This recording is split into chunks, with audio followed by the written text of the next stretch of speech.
How was the Scoville heat unit scale created? Imagine trying to measure how spicy a pepper really is without relying on personal taste or guesswork.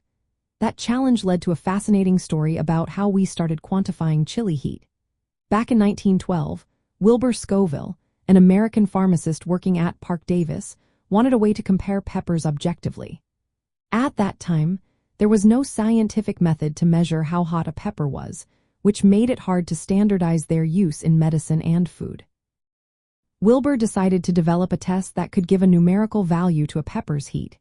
His method, called the Scoville organoleptic test, was pretty simple but relied on human senses.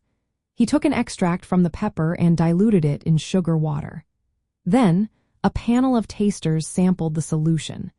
They kept diluting the extract until the tasters could no longer feel any heat. The number of times the extract was diluted before the heat disappeared became the pepper's Scoville heat unit rating. For example, if a pepper's extract had to be diluted 5,000 times before the heat was gone, it was rated at 5,000 Scoville heat units. This method was practical for its time but had some limitations.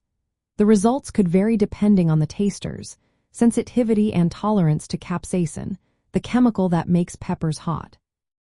Despite these issues, the Scoville scale became the go-to way to describe pepper heat, especially as people started growing and testing hotter and hotter peppers. Today, the original human test has mostly been replaced by a laboratory technique called high-performance liquid chromatography. This method measures the actual amount of capsaicinoids, the chemicals responsible for heat, in a pepper.